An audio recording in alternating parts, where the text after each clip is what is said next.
السلام علیکم، میرا نام ہے نبیش شیخ اور آپ دیکھ رہے ہیں super team YouTube channel. Doctors اور عالمی ادارے بار بار حکومت اور عوام کو آگاہ کرتے رہے ہیں کہ جاگ جاؤ، اس سے پہلے کہ دیر ہو جائے اور لوگ سڑکوں پر مرنا شروع ہو جائیں۔ اب پاکستان میں وبا کے متاثرین میں نمایاں اضافہ ہونا شروع ہو گیا ہے۔ مریضوں کی تعداد روز بروز بڑھ رہی ہے اور اسی شرح سے اموات میں بھی اضافہ ریکارڈ کیا جا رہا ہے۔ کیا صحافی، پولیس، فوج، ڈاکٹرز، نرسز، سیاستدان، کھلاڑی، فیشن ڈیزائنرز، اداکار کوئی بھی اس مہلک بیماری سے بچ نہ پایا ہے، نہ ہی محفوظ ہے، مگر کوئی بھی اس حوالے سے کسی قسم کا کوئی خیال نہیں کر رہا۔ شاید حکومت سمیت ہر کسی نے طے کر لیا ہے کہ خود کو حالات کے رحم و کرم پر چھوڑ دیا جائے۔ جس نے مرنا ہوگا مر جائے گا، جس نے بچنا ہوگا بچ جائے گا۔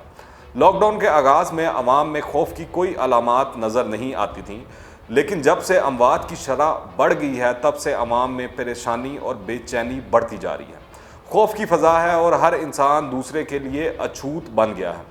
فیس بک ڈیتھ بک بن چکی ہے، ہر دوسرا شخص وبا کا شکار ہو گیا ہے اور کہا یہ جا رہا ہے کہ وہی اس وبا سے محفوظ ہے جس نے ابھی تک اپنا ٹیسٹ نہیں کرایا۔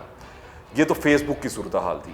یہ صورتحال اچانک پیدا نہیں ہوئی، مگر ہمیں اس کا پہلے سے علم تھا اور ماہرین بار بار یہ کہہ رہے تھے کہ اگر لاک ڈاؤن مؤثر نہ ہوا تو آنے والے دن مشکل ہوں گے۔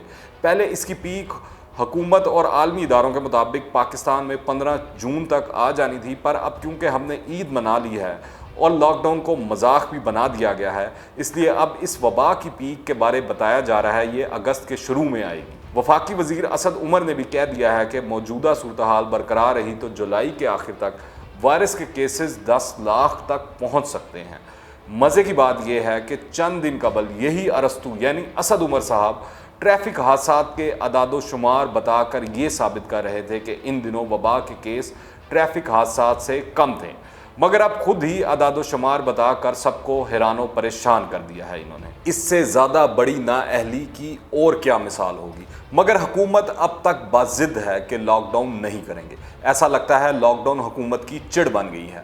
پاکستانی مر رہے ہیں، پاکستان اس وبا کی دلدل میں دھنستا چلا جا رہا ہے اور ہمارے حکمرانوں نے کبوتر کی طرح آنکھیں بند کر لی ہیں۔ مزید جاننے سے پہلے اگر آپ نے ابھی تک اس چینل کو سبسکرائب نہیں کیا ہے تو اس چینل کو سبسکرائب کریں، بیل آئیکن کو پریس کریں تاکہ تازہ ترین اپڈیٹس اور نئی ویڈیوز آپ کو بر وقت ملتی رہیں۔ جن لوگوں وزراء، صوبائی اور وفاقی حکومت کا خیال ہے کہ لاک ڈاؤن کا کوئی فائدہ نہیں، یا جن کا ماننا ہے کہ ترقی یافتہ ممالک بھی مجبور ہو کر لاک ڈاؤن کھول رہے ہیں، وہ سب غلط سوچتے ہیں۔ ان سب کو غلط بریف کیا جاتا ہے یا پھر ان کی دنیا میں ہونے والی ریسرچ یا حالات پر بالکل بھی نظر نہیں ہے۔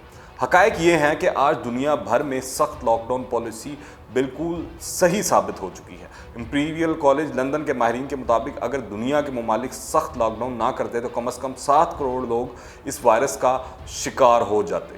صرف یورپ کے 11 ملکوں میں کیے جانے والے لاک ڈاؤن سے براہ راست 31 لاکھ لوگ موت سے بچے ہیں، جن میں 5 لاکھ برطانوی شہری بھی شامل ہیں۔ اسی طرح برکلے یونیورسٹی کیلیفورنیا کے مطابق اگر سخت لاک ڈاؤن نہ ہوتا تو چین میں 28 کروڑ 50 لاکھ، کوریا میں 3 کروڑ 80 لاکھ، اٹلی میں 4 کروڑ 90 لاکھ، ایران میں 5 کروڑ 40 لاکھ، فرانس میں 4 کروڑ 50 لاکھ اور امریکہ میں 6 کروڑ لوگ وبا کا شکار ہو جاتے۔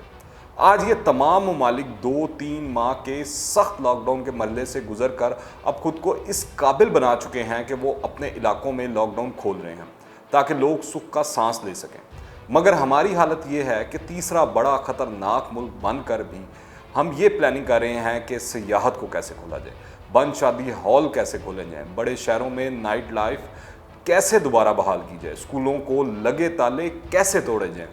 دراصل موت کی طرف ہم خود تیزی سے بھاگے جا رہے ہیں۔ ایک افریت ہے جو منہ کھولے بڑے چلے آ رہی ہے، مگر ہم سب اپنی سیاست میں مصروف ہیں اور ایک دوسرے پر طنز کے تیر برسا کر اپنی عوام کو مطمئن کرنے کی کوشش کر رہے ہیں۔ اللہ ہی بہتر جانتا ہے کہ اصل میں اس وبا سے کتنے انسان جان کی بازی ہار چکے ہیں، کیونکہ ابھی تک سرکاری اعداد و شمار پر ہی بھروسہ کیا جا رہا ہے۔ اب ان اعداد و شمار پر بھی سوالات اٹھنے شروع ہو چکے ہیں۔ ہم وہ بدقسمت قوم ہیں کہ جہاں روزانہ 100 جنازے اٹھنا شروع ہو گئے ہیں اور ہمارے حکمران اس بات پر دست و گریباں ہیں کہ پرفارمنس کس کی اچھی رہی، سندھ بازی لے گیا یا وفاق جیت گیا۔ یہ بات بھی سراسر غلط ہے کہ سارا قصور ہی عوام کا ہے۔ ہماری عوام یہ احتیاطی تدابیر اختیار نہیں کر رہی۔